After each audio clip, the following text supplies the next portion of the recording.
Hi, I'm Vicki Berndt. I'm a photographer and painter. I live and work in Los Angeles, California. I've done artwork and photographs for albums, CD covers, etc., magazines. I've worked with and for Clipse, Tupac, Hole, Red Cross, Shonen Knife. Yeah, since the late 70s, right up until now, I'm still doing work for people. I think especially regarding like album covers, record artwork and stuff, I was in high school in the 70s, which was kind of the heyday of buying the big 12-inch LP album with the amazing artwork, sometimes a gatefold sleeve, and you could look at the pictures while you listen to the music. So I grew up like that, just really obsessed with the album artwork as well as the music. That was a really big part of it for me. In art class in high school, sort of imagining like, wow, maybe I could make an album album artwork for some band or like the Ramones or something. I'm from this sort of 70s California punk rock scene, so that's kind of my background more than hip hop, really. It's almost like people would ask me to do photos for their band or some artwork for their record cover, and it almost kind of didn't even dawn on me until I was doing it, like, oh, this is what I dreamed about when I was in high school. I'm actually doing it. It was like, oh, okay. So it wasn't like I went to college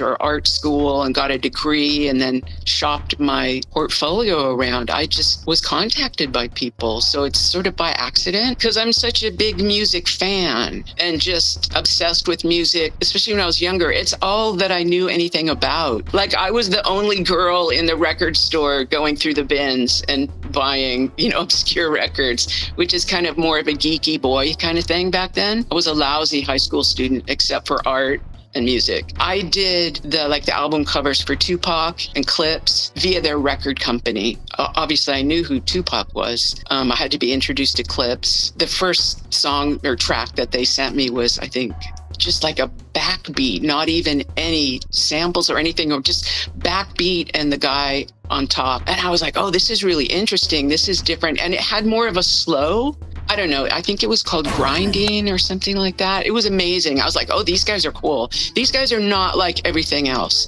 I was really excited to do the work for them.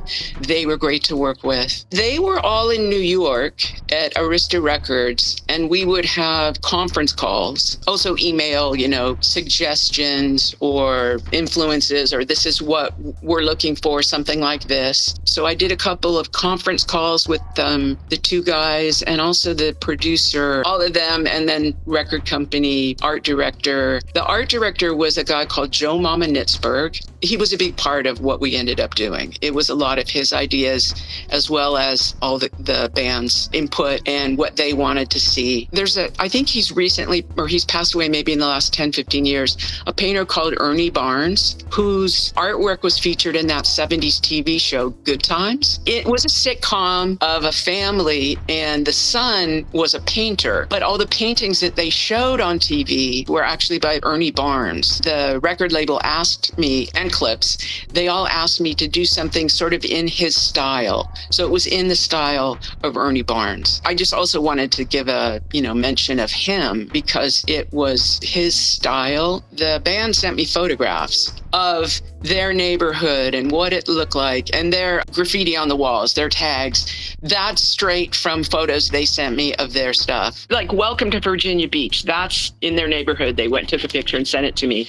That was one of the things they wanted to include. They sent me photos of them and their clothes, and this is the car we want. There's a girl in the front of the artwork. She's talking to a guy. I think she's in a red dress. I was painting that, and I would send them photos, sort of the progress, like, here's where I am now. And they would say, oh, make her booty bigger. We want more booty. No, still more. Like, I went back maybe 3 or 4 times to her really big backside, which I thought that was really funny. They had a really good sense of humor. They let me do stuff. I would ask, like, well, could we put some stigmata on the back of Jesus's hand that's sitting on the car window? And they were like, yeah, that's a great idea. They weren't scared of it or, oh, no, that's too much. They were just like, yeah, let's go with it. In my mind, we weren't making fun of Jesus or people that love Jesus or belittling him at all. To me, it was more like, yeah, he's with us. He's cool. He's in the back seat. We're good with him. It was more sort of a current way to show that he's with us. I think the buildings in the background, I didn't have them so broken down, broken windows. They asked me to add the factory with the smokestacks. There's a tree that I had just painted in the background,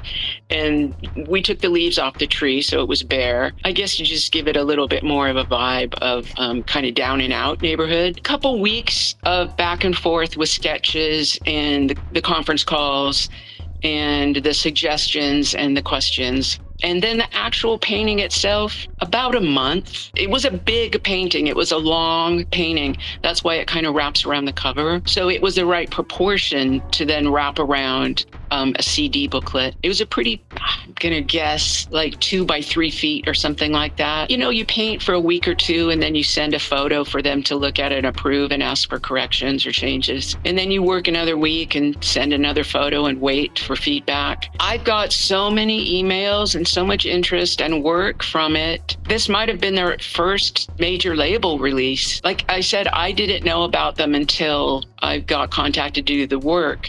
I've done artwork or photographs for other really famous artists, but Clipse right from the start, and then still even now, today, I get emails, people asking, wow, are you the same person that did the Clipse, Lord Willin? Because that's my favorite record, and still all this time later. So it made a big impact. It's maybe the most, I guess, attention, you would say. The guys in Amsterdam, they contacted me maybe about 10 years ago. They wanted me to do a similar piece of artwork for them in a tribute, but in their own car, in their own neighborhood in Amsterdam. I know Gucci Mane, but put out some record with his version of the Clipse artwork. And I saw it. People said, hey, have you seen this? So that was also kind of touching, like, wow, it's still living on. I have an Instagram, and it's Berndt, BERNDT, Berndt Offerings. And I have a website, vickyberndt.com.